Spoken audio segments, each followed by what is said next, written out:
जितने भी SSC CGL के छात्र हैं अभी करंटली जिनको कि पिछला वैकेंसी ये आपका फिलअप किया हुआ था, जो लेटेस्ट अभी वैकेंसी दिया है, और उसमें आपको 1 दिसंबर से लेकर के 13 दिसंबर तक शेड्यूल दिया गया एग्जामिनेशन का। तो बोले इस बार एसएससी का जो नोटिफिकेशन आया था, आप सारे छात्र उससे परिचित हैं। खास करके जो छात्र अभी दे रहे हैं वो तो पूरे परिचित हैं, और जो नहीं भी दे रहे हैं तो लगभग आइडिया उनको है, चूँकि अगले साल उनको भी देना है। ठीक है, तो इसीलिए यहाँ लिखा हुआ है गुड लक है ना SSC students, MK Jha classes Patna. क्योंकि जो 1 दिसंबर को दिए, आज 2 दिसंबर को दिए, फिर आगे 3 दिसंबर 4 दिसंबर ऐसे, ये लगातार जो आपका एग्जामिनेशन का शेड्यूल दिया गया है, तो उस शेड्यूल के अनुसार आपको यहाँ पर एक सलाह दिया जा रहा है कि आप जो छात्र तैयारी कर लिए, अब तो बहुत कम समय में तैयारी हम नहीं कर सकते हैं, क्योंकि अब तो एग्जामिनेशन है, किसी का 5 को है, किसी का 7 को है, किसी को 8 का है, जो भी है डेट आपका है ना उसके अनुसार। तो इसमें क्या देखा गया है 1 दिसंबर को, क्या देखा गया 2 दिसंबर को, इसी का एक चर्चा करने के लिए आपके सामने है, ताकि आप अगले छात्र जो है इससे बेनिफिट उठा सकें। तो देखिए हुआ क्या कि अभी जैसे हम लोग लास्ट क्वेश्चंस देखते हैं ना, लास्ट मीन्स क्या हो गया कि जो पहले का क्वेश्चंस है, जैसे ऑलरेडी आपका जो भी एग्जामिनेशन हो चुका, तो लास्ट में क्या है, जैसे आप 2020-21 जो भी जब भी एग्जामिनेशन हुआ है, इन सारे पेपर्स को जब देखते हैं, कुछ 2022 तक का भी जो पेपर आपको है ना, तो उन सारे को भी हम लोग देखते हैं ऐसे करके। तो क्वेश्चन का जो कैलकुलेशन का टफनेस बहुत ज़्यादा बढ़ाया गया था, वो अभी इस बीच में जो टायर 1 का एग्जामिनेशन चल रहा है उसमें नहीं दिख रहा है। ठीक है, तो दिसंबर 1 से लेकर के आपका दिसंबर 13 तक में ये 2022 ये आपका टायर 1 सीजीएल का एग्जामिनेशन चल रहा है। तो इसी में आप जो है ध्यान दीजिए कि अभी जितना लेवल है ना इस जगह पर बढ़ाया था, इस जगह पर टफनेस कैलकुलेशन का किसी में भी कोई क्वेश्चन के डेप्थ में परिवर्तन कभी नहीं किया एसएससी इस बीच जो देखा जा रहा है। लेकिन क्या किया ना, एक ही क्वेश्चन में मल्टीपल क्वेश्चंस दिया जा रहा था ऐसे करके, और जब एक क्वेश्चन में मल्टीपल क्वेश्चंस दे दिया जाता है, जो हम आपको सीजीएल के टारगेट बैच में कराए भी हैं, और पीडीएफ हमारा अवेलेबल भी है व्हाट्सएप ग्रुप में, टेलीग्राम पर, तो आप देख भी सकते हैं। उन सारे में क्या है, मल्टीपल, जैसे एक ही क्वेश्चन में 4 क्वेश्चन मर्ज किया हुआ है, 3 क्वेश्चन मर्ज किया हुआ है, प्रॉफिट एंड लॉस है, टाइम एंड वर्क है, लेकिन मर्ज कर दिया है बहुत सारे क्वेश्चन को। तो एक क्वेश्चन में अगर 4 क्वेश्चन मर्ज किया हुआ है तो आप 4 क्वेश्चन बना रहे हैं ना, लेकिन देखने में तो एक क्वेश्चन है, इसलिए टाइम आपको ज़्यादा लगता है, क्योंकि कैलकुलेशन में टाइम किल होता है। बट उसी के आधार पर ऐसा देखा जा रहा था कि आपको जो है इसमें शेड्यूल जो इस बार चेंज किया, उसमें क्या किया, मैथ्स, रीजनिंग, इंग्लिश, जीएस, ये पीटी लेवल टायर 1 में तो कोई फर्क नहीं है, क्वेश्चन 25 करके ही आपको देना है, पहले भी यही चल रहा था इस बीच ऐसा। तो ये 25 क्वेश्चन करके आपको जो है ये दिया जा रहा है ऐसे। इस 100 क्वेश्चंस के बारे में अगर सोचा जाए तो इस 100 क्वेश्चंस में अभी जो आगे देने वाले छात्र हैं, आप बहुत कैलकुलेटिव है ना उलझा हुआ क्वेश्चन पर ध्यान नहीं देंगे, क्योंकि ऐसा पूछा भी नहीं जा रहा है। एक मॉडरेट हाई लेवल बोल सकते हैं ना, मॉडरेट हाई लेवल, तो मॉडरेट हाई लेवल के क्वेश्चंस पर आप अपना पकड़ बनाइए। जो पहले से पढ़ते थे, हमारे फाउंडेशन बैच के भी जितने सारे छात्र हैं ना, वो इजीली अच्छा स्कोर कर पाएगा मैथमेटिक्स का, जहां तक सवाल है ऐसा। तो इजीली अच्छा स्कोर करेंगे कैसे, तो हमारा जो फाउंडेशन बैच का मटेरियल्स है उसका एक क्विक रिवीजन आप अच्छा से कर लीजिए, और काफ़ी इस लेवल के डेप्थ में अभी नहीं जाना है, लेकिन ये इसी जगह बोला जा रहा है, इसी वक्त बोला जा रहा है कि जब आप टायर 1 पास करेंगे तो टायर 2 में ये सब जो ना इस जगह का जितना भी प्रश्न है जिसमें मल्टीपल क्वेश्चंस आपको इंसर्ट किया एक ही क्वेश्चन में, ये सभी टायर 2 के लिए आप जो है ना रखेंगे, और टायर 2 में ऐसा ही पूछेगा जो डेप्थ इस जगह पर था। लेकिन अभी जिनको इधर एग्जामिनेशन देना उसमें थोड़ा अपना जो है ना मॉडरेट हाई लेवल तक का तैयारी रखे तो ज़्यादा बेटर होगा। ठीक है, और जो क्वेश्चन दिया जा रहा है उस क्वेश्चन में हम आपको थोड़ा सा ग्लिम्स भी दिखा देंगे। ये कोई पढ़ाई नहीं है, बस आपका मोरल बूस्टिंग है, एक डायरेक्शन है जो अगले बच्चे देने वाले हैं 3 दिसंबर 4 दिसंबर उसके लिए। ठीक है, अब यहाँ पर जीके ये सब इंग्लिश वगैरह जो भी है, तो इन सब में देखिए, जैसे मैथ्स में क्या है, ट्रिगो का क्वेश्चन दे रहा है ना, ट्रिगो का दे रहा है। अभी परम्यूटेशन, कॉम्बिनेशन, प्रोबेबिलिटी बोला गया कि 2022 में इसको जोड़ा गया है, बट ये क्वेश्चन आपको अभी नहीं दिया है। हो सकता है एक आध आगे दे ऐसा जब शामिल किया है तो, लेकिन अभी नहीं दिया। और हम जब बैच में पढ़ा भी रहे थे तो बोले थे कि वो शामिल तो किया है सिलेबस में, बट अभी शायद न दे, अभी तक तो नहीं दिया ऐसा। तो बोले अभी क्या है कि परम्यूटेशन, कॉम्बिनेशन, प्रोबेबिलिटी ये सबको टच नहीं, स्टैट है ना, मीन, मीडियन, मोड, इन सारे को भी अभी टच नहीं किया है, लेकिन उन सारे को टच किया जा सकता है, ये ध्यान में रखना है। बस वही मॉडरेट लेवल और मॉडरेट में हाई लेवल यहां तक पर, ठीक है। इन सारे में जैसे जीएस भी है तो करंट अफेयर्स को जरूर अच्छा पकड़ बनाइए, साइंस का क्वेश्चन अच्छा से करिए, और जो आपका स्टैटिक है वो रहेगा ही, ट्रेडिशनल जीएस है वो रहेगा ही आपका। तो इसी तरीके से, ठीक है। इंग्लिश में भी जितना बन सकता है जो तैयारी आपका है, लेकिन एक चीज़ ऐसा देखा जा रहा है कि कंसर्निंग बिहार, यूपी, इन सारे के जो बच्चे हैं ना, और ऐसे और भी जगह के ऐसे, तो उन सभी में इंग्लिश जो है ना उनको थोड़ा डैमेज करता है। ये मेरा सोच है ऐसा कि इंग्लिश थोड़ा डैमेज करता है। तो आप बिहार के जितने भी छात्र हैं, इंग्लिश पर पकड़ जो है ना, जिनको अगला देना है एग्जामिनेशन सीजीएल का, पकड़ जरूर बनाइए, क्योंकि यहाँ के बहुत सारे छात्र जो है ना एसएससी डिपार्टमेंट में दिल्ली में काम करते हैं, और उसी छात्र में एक सिंसियर छात्र जो है, जो नीति आयोग में है, और उनका नाम है अनुराग मिश्रा। वो हमसे कल परसों बता रहे थे कि सर ये एक माने कारण बन रहा है यहाँ पर कि जितने बच्चे बिहार से उस वक्त में आते थे ना, वो सभी इंग्लिश के कारण जो है ना परसेंटेज थोड़ा जो है कम आ रहे हैं, क्योंकि डिपार्टमेंट में पता चल जाता है कि कौन बच्चे कहाँ के हैं, कितना ज्वाइन किया इस बार ऐसा। तो इसलिए ये बात बोला जा रहा है कि बिहार के सभी बच्चे अपने इंग्लिश पर जो है ना थोड़ा जरूर पकड़ बनाइए, तो सीजीएल में अच्छा रहेगा आपके लिए। हाउएवर ये इसलिए भी बोला जा रहा है क्योंकि इस बार आपको याद होगा 2022 वाले में इसके टायर 2 में सिलेबस में वो आपको शामिल भी कर दिया है। पहले तो टायर 2 में क्या होता था, सिर्फ इंग्लिश होता था और मैथ्स होता था, तो अब तो बोले इंग्लिश भी है ही और मैथ्स, उसके बाद में जीएस, रीजनिंग, ये सब एक साथ में आपको ले आया है। कंप्यूटर स्किल, वो जो टाइपिंग होता है वो, तो इन सारी चीज़ों को शामिल कर दिया है एक चेंज। लेकिन खैर टायर 1 अभी जो आप दे रहे हैं उसके लिए अब यहाँ पर देखिए आगे आपको क्या करना है वो देखिए। बोले इस प्रकार का क्वेश्चन दिया आप देख सकते हैं, और आप जो भी छात्र हमसे पढ़े हैं फाउंडेशन बैच में या सीजीएल बैच में, इसको गौर से देखिए। अभी क्लास नहीं लिया जा रहा, बस एक दिखाया जा रहा है किस तरह का क्वेश्चन पूछा है कि कोई दुकानदार प्रत्येक वस्तु पर क्रय मूल्य से 25% अधिक मूल्य अंकित करता है। क्रय मूल्य से बोले 25% मूल्य बढ़ा देता है, ऐसा क्वेश्चन आपसे बोल रहा है। 25% बढ़ा देता है और बोला है कि फिर उस पर 10% का डिस्काउंट देता है, नियमित ग्राहक होने के कारण फिर 5% का अतिरिक्त छूट देता है। तो क्या हुआ, 25% छूट दिया, 10% छूट दिया, फिर 5% छूट दिया, और तब जो है ना यह आदमी उस वस्तु के लिए इतना रुपया भुगतान किया, तो उसका क्रय मूल्य क्या था। सो सिंपल, 3 डिस्काउंट है लगातार, 3 लगातार डिस्काउंट पे आप इसको सॉल्व कर सकते हैं। जैसे 2 के लिए x + y और फिर -x/y ऐसे, लेकिन उस पर नहीं करना है। लेकिन यहाँ से क्या ना 25% छोड़ा, उसका वैल्यू 75%, 10% छोड़ा 90%, 5% छोड़ा 95%, तो इसके अकॉर्डिंगली आप इसको डील कर सकते हैं। ये आपके क्लास में फाउंडेशन बैच में है। सीजीएल टारगेट तो छोड़िए, उसमें तो हम बहुत हाई लेवल तक क्वेश्चन लेकर के गए। चलिए, तो ये हो गया, आप देखेंगे इसको, ये क्वेश्चन आपके सामने में है, आप स्क्रीनशॉट ले सकते हैं, ले करके फिर इसको अपने से बना करके देखिए, ठीक है ऐसा। चलिए अब हम आते हैं अगले प्रश्न। यहाँ देखिए, इसमें क्वेश्चन आपको क्या बोल रहा है, ये ज्योमेट्री का क्वेश्चन है। तो बोले ज्योमेट्री तो बिल्कुल इंपॉर्टेंट होता ही है, ऑल द टाइम एसएससी के लिए पढ़ना ही है आपको।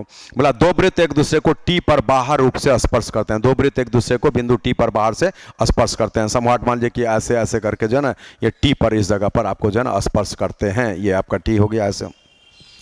बोला आर एस एक ऐसी प्रत्यक्ष उभयनिष्ठ स्पर्श रेखा है, ऐसे करके ये आपको आर एस हो गया। ये आपको जो है ना कॉमन स्ट्रेट टेंजेंट लाइन बोला जाता है, कॉमन स्ट्रेट टेंजेंट लाइन हो गया आर एस ऐसा, जो वृत्त को बिंदु पी और क्यू पर स्पर्श करते हैं। आर एस टेंजेंट लाइन है, वृत्त को बिंदु पी और क्यू पर स्पर्श करते हैं। क्या बोल दिया, 2 circle touch each other externally at T, है ना, यहाँ पर टी पर किया, ये तो चलिए क्लियर है, ऐसे टी वही है। और फिर बोलता है T R S is direct common tangent to the 2 circle touching the circles at P, है ना। तो ये ऐसा, अब यहाँ से जो ना आर एस एक कॉमन टेंजेंट होगा। अब पी क्यू टी का मान आपको बताना है, पी क्यू टी ऐसा। तो देखिए पी क्यू कहाँ पर बैठेगा ये आपको देखना है। तो बोले इस प्रकार का एक सिचुएशन लेकर के ऐसे करते हुए ये सब जो है ऐसे करके आपको लेना है। तो बोले ये क्वेश्चन भी क्या है, आपको पी क्यू टी का एंगल पूछा गया। तो एक बार आप क्वेश्चन को यहाँ पर से देख लीजिए, है ना, हम एक बार ये फ्रेश कर दे रहे हैं, आप यहाँ से एक बार उतार लीजिए, देख लीजिए, समझ लीजिए स्क्रीनशॉट से, और इसको भी आप अपने से बनाएंगे कि कैसा क्वेश्चन बोला है। तो बोले ये क्वेश्चन क्या आपके ज्योमेट्री के असाइनमेंट में है। आगे बढ़ते हैं, चलिए तीसरा। अब ये बोलता है ना, ये देखिए क्वेश्चन बहुत अच्छा है, है ना। बहुत पहले ऐसा क्वेश्चन हम लोग देखते थे कि एसएससी में पूछा जाता था इस प्रकार का क्वेश्चन। यहाँ पर देखिए कागज का एक आटा का टुकड़ा है, इस प्रकार से कागज का टुकड़ा हो गया जिसमें लंबाई 52 दिया है और ये 18 दिया है ऐसे, और उसको बोल रहा है कि उसको चौड़ाई में घुमा करके एक बेलन बनाया जाता है। तो बोले यहाँ पर दो कंसेप्ट बनता है। एक होता है जैसे ये चौड़ाई है ना ऐसे करके, तो चौड़ाई ऐसे करके है ना कि इस पर ऐसे रोटेशन करा देंगे, ध्यान दीजिएगा, इस पर रोटेशन कराएंगे ऐसे, तो आपका एक जो है ना इस प्रकार का शेप बनेगा ऐसे करके, है ना, थोड़ा और बढ़ा दीजिए ऐसे, है ना, ये शेप ऐसे बनेगा, ये सिलेंडर बन जाएगा। तो इसमें क्या होगा ना कि हाइट आपका यही रह जाएगा, है ना, ये 52 जो है हाइट रह जाएगा, और ये 2πr के बराबर 18 हो जाएगा। और एक होता है कि इसको इस प्रकार से घुमाएंगे, जैसे अभी तो ये रोल हम लोग ऐसे करा लिए ऐसे करके ये जी, और एक ऐसे होगा, तो ऐसे जब रोल होगा तो सिलेंडर आपको जो है ना इस प्रकार से दिखेगा ऐसे करके, ये ऐसा, ये इस कंडीशन में क्या है, h जो है हाइट जो है 18 हो जाएगा, और यहाँ से आपका 2πr बराबर में 52 हो जाएगा। इसी के अनुसार ये क्वेश्चन दोनों तरीके का पूछा जाता है। तो आपको चौड़ाई पे रोटेशन होगा और कभी लंबाई पे रोटेशन, ऐसे करके लंबाई वाले पे रोटेशन होगा। तो उसके अनुसार कौन परिधि कौन हाइट बनेगा, ये आपका कंसेप्ट क्लियर होना चाहिए, इससे ये क्वेश्चन आप बना लीजिएगा। चलिए अगला प्रश्न देखिए, ये बहुत अच्छा क्वेश्चन, और आपको याद होगा कि what is the mean proportion of these numbers, है ना। बोले आपको तो बस यही इसमें याद रखना है कि ए और बी का मीन प्रोपोर्शन √AB होता है, बस इसी पर इसको बैठाना है। जो मान आपको दिया हुआ है ए, ये है पूरा ए और ये पूरा है बी, बैठा करके आप इसको इंटू करते हुए कैलकुलेशन करेंगे, आपका मान आ जाएगा। अब यहाँ क्या है कि इसमें भी एक स्क्वायर नंबर है, इसमें भी एक स्क्वायर नंबर, जो स्क्वायर नंबर होगा छुपा हुआ उसको बाहर करके आप देख सकते हैं ना। तो इस प्रकार से उसको इस पर बैठा करके देख लेंगे, और कभी कभार इसी से ये जानकारी भी आप ले सकते हैं कि जैसे इस प्रकार का शेप देता है तो आप यहाँ क्या करते हैं, 15 होता है, ये आपका कितना हो जाएगा 100 गुणा में 2 तो 10√2 ऐसा करके, और तब यहाँ से आपका जो ना इसको ब्रेक करते हैं, जैसे 2 होगा 5 होगा क्या, तो इससे ये मैच नहीं किया, फिर आगे करके ऐसा, तो उसमें भी जा सकते हैं, लेकिन बेटर होगा कि ये बैठा करके मल्टीप्लाई करके कैलकुलेशन करेंगे। तो चलिए आगे फिर हम बढ़ते हैं। ये देखिए ये आपके असाइनमेंट में है और बिल्कुल सिंपल लेवल का क्वेश्चन होता है, हम आपको सारे बैच में कराते हैं, जिसमें क्या बोला जाता है कि एक फॉर्मूला आपका यहाँ पर आता है। जैसे देखिए सेम अंक 3 बार है, सेम अंक 3 बार है, सेम नंबर, और यहाँ पर ऐसा, तो ये क्या है आपका a³ है प्लस में b³ है और बट्टा में a² है प्लस में ab है और प्लस में b² है। तो इस तरह का क्वेश्चन आपको कराया गया है, ये a+b होता है। इसी प्रकार इसके अलावा में आप ये भी याद रख लीजिए कि किसी शिफ्ट में ये वाला पूछ देगा तो यहाँ पर a² minus ab plus b² और बराबर में a माइनस b हो जाएगा ऐसा। तो ठीक है, a³ प्लस b³ का मान हो गया, तो यहाँ से a³ प्लस b³ हो गया।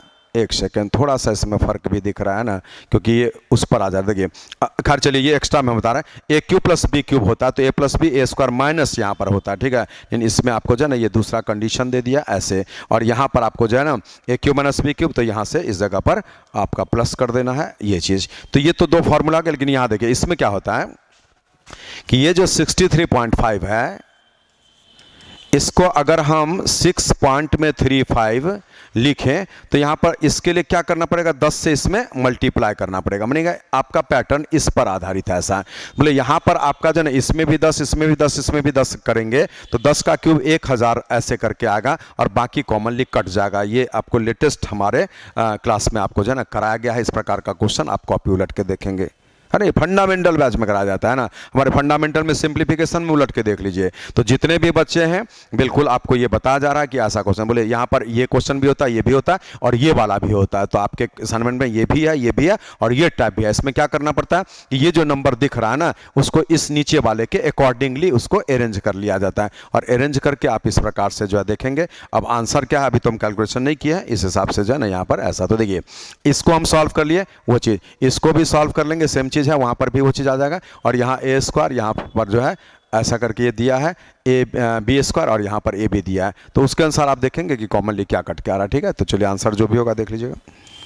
अगला देखिए, 6 नंबर। फिर भैया एक ज्योमेट्री का क्वेश्चन है ना, इन राइट एंगल ट्रायंगल आपको दिया है, एक समकोण त्रिभुज बनाने के लिए बोल रहा है, और कितना अच्छा क्वेश्चन है। देखिए इन राइट एंगल ट्रायंगल ऐसा करके ये राइट एंगल हो जाएगा, एंगल बी पर 90 डिग्री है तो ये ABC हो जाएगा। फिर AC माइनस CB 2 बोला है, और आपको जो है ना AB 4√2 ये दे दिया है, और AC ऑलवेज 90 के सामने का सबसे बड़ा होगा, तो अगर AC को x मानेंगे तो ये x माइनस 2 हो जाएगा ऐसा, ठीक है। तो AC x होगा तो x माइनस 2 है ना, यहाँ पर क्या हो जाएगा 2 माइनस ऐसा, तो बोलिए x से ये कम हो जाएगा। यहाँ पर देखिए AC को अगर x माना जाएगा तो ऐसा करके ये है, और इसी से BC जो निकलेगा x माइनस 2 होगा, ये लिखा हुआ है। अब पाइथागोरस थ्योरम से आप अगर x स्क्वायर माइनस में x माइनस 2 का स्क्वायर बराबर में वो रख देते हैं तो इससे तो x का मान निकल जाता है, और यही x जब निकल जाएगा तो आपका आंसर आ जाएगा सेक A और कॉट C। बोले x निकला, ये भी निकला, ये भी निकला, ये भी, तो सेक A के लिए क्या करेंगे h/b ले लेंगे, कॉट C के लिए b/p ले लेंगे, उसके अनुसार बैठा देंगे तो मान तो आ जाएगा। तो चलिए ये भी क्वेश्चन आपका। अब देखिए ये भी एक क्वेश्चन है, तो क्वेश्चन का स्क्रीनशॉट ले लीजिए। दिए गए चित्र में वृत्त का केंद्र L है और ML LN पर लंब है, ऐसे करके ये सब फिगर आपको दिख रहा है। ये RR ऐसा होगा, ये 90, और यहाँ 90 डिग्री का एंगल।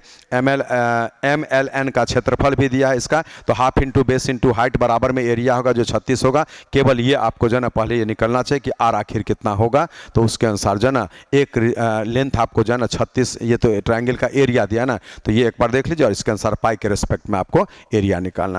क्या निकाला? वृत्त का क्षेत्रफल पूरे का, रेडियस निकलेगा, आप एरिया निकाल लेंगे, है ना। कैसे बनेगा?